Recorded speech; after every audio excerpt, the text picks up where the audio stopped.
Hey guys, welcome back to the channel. I am Dr. Abhishek back with another video. And if you are viewing this channel for the first time, I make videos on dentistry and dental related topics.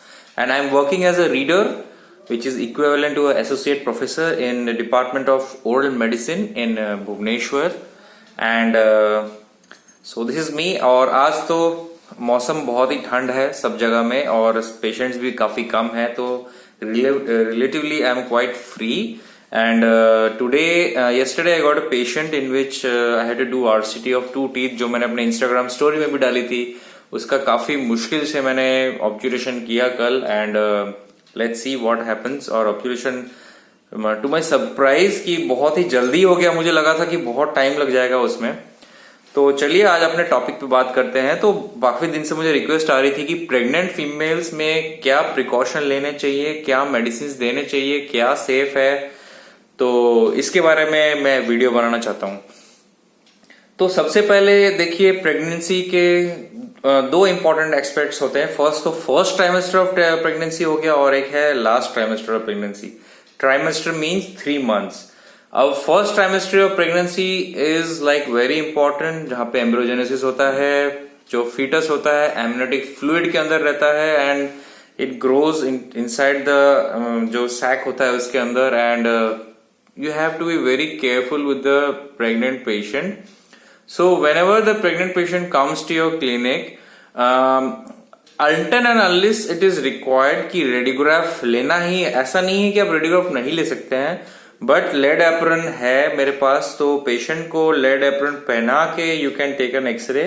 देखिए वो जो lead apron आपको दिख रहा होगा, अगर मेरे chair के ऊपर वो रखा हुआ है, और तो ये लेड एप्रन पहना के आप पेशेंट का एक्सरे ले सकते हैं. बहुत अगर रिक्वायरमेंट है या फिर बहुत ज्यादा अगर पेशेंट को मतलब पेन हो रहा है तो आप ले सकते हैं एक X-ray wearing a lead apron. तो बेटर टू अवॉइड इट.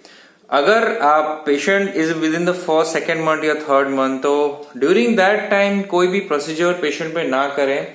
लेकिन 3rd मंथ से 6 मंथ तक आप पेशेंट पे आरसीटी वगैरह एक्सट्रैक्शन भी कर सकते हैं. तो क्या क्या ड्रग्स चाहिए, क्या क्या पेन रिड्यूस के लिए. अब देखिए, पेन रिड्यूस करने के लिए आई वोंट सजेस्ट कि आप किसी भी तरह का non steroidal anti inflammatory drug दें, NSAIDs. You should give paracetamol 650 mg और paracetamol 1 gram to reduce the pain. अगर आप 1 gram पैरासीटामोल भी दे देंगे पेशेंट को ड्यूरिंग प्रेगनेंसी, काफी नॉजिएटिंग और काफी हेडेक भी होता है, तो उस टाइम पे उन मेडिसिन के लिए आप पैरासीटामोल 650 से पैरासीटामोल 1 gram तक दे सकते हैं. अगर आप देंगे आइबुप्रोफेन, जो कि टोटली कॉन्ट्राइंडिकेटेड है, it causes lot of problems. It may cause closure of ductus arteriosus. PDA होता है, वो काफी डेवलपमेंटल एनोमलीज हो सकती हैं अगर आप पेशेंट को इस टाइप ऑफ ड्रग्स देंगे. मैं particularly I am talking to dentistry.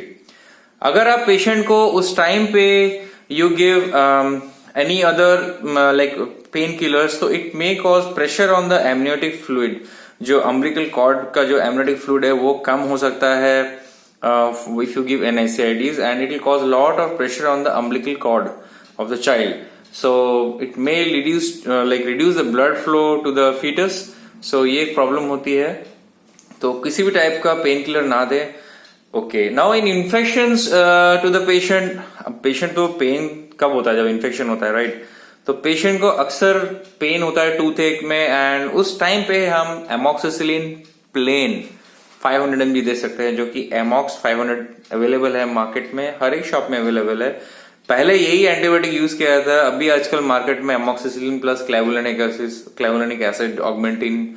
तो plain amoxicillin without clavulanic acid patient को दें, which is totally safe for the patient. I have done 15 to 20 root canals in a pregnant patient and they are all fine. और avoid करें कोई भी procedure करना in the last trimester और इन the first trimester, because those months are very crucial for the patient. और बाकी drug हम mouth wash easily दे सकते हैं पेशेंट को, but don't tell the patient to swallow it, just gargle करेंगे. And patient can use amoxicillin and paracetamol. इसके अलावा और कोई भी ड्रग्स खुद से ना दे. Even metronidazole should not give to the patient, because that crosses the blood brain barrier and it also gets into the breast milk. So उस टाइम पे ये मेडिसिन देना भी it's not good for the foetus. And patient को कोई भी treatment करने से पहले the positioning of the patient should be inclined. ऐसा नहीं कि आप चेयर को पूरा नीचे लेटा के पेशेंट पर काम करें, क्योंकि उस टाइम पे काफी प्रेशर रहता है वुमेन के ऊपर और it may cause gastric acid reflex which in turn may cause heartburn to the patient. मतलब जितना भी फूड का स्टमक का फूड है वो जाके वापस इसोफेगस से लोअर इसोफेगल स्पिंक्चर से लेके इसोफेगस में घुस सकता है and it may cause some burning sensation. So why to do it and don't keep long appointments. 15 minute से ज्यादा अपॉइंटमेंट ना दें किसी भी प्रेग्नेंट फीमेल को। तो ये सब प्रिकॉशंस अगर आप करेंगे तो आप किसी डेंटल पेशेंट का अच्छे से ट्रीटमेंट कर सकते हैं जो कि प्रेग्नेंट फीमेल है। और रिगार्डिंग एक्सरेस तो मैंने बोला ही है कि जितना लो हो सके, जितना कम हो सके उतना एक्सरे लें। अगर आप इनिशियल एक्सरे लेना चाहते हैं तो ले सकते हैं, बहुत ही कम एक्सपोजर में आरबीजी है तो ले लीजिए और लेड एप्रन बना के लीजिए। तो यही एस्पेक्ट था जो मैं बोलना चाहता था। और भी बहुत कुछ एस्पेक्ट्स हैं, lot of medicine you can not give, but I am particularly talking about dental point of view. Dentistry में तो ये मेन 3 ड्रग्स है ना, प्लस गैस्ट्राइटिस जो आप मेडिसिन दे रहे हैं पेशेंट को वो भी आप पैन 40 या पैन डी ऐसा दे सकते हैं, but that two once in a day. And जितना मेडिसिन अवॉइड है पेशेंट को एसओएस दे, मतलब जितना पेशेंट जितना अवॉइड कर सकता है उतना, मतलब बिल्कुल medicine rarely patient should have medicine while in pregnancy.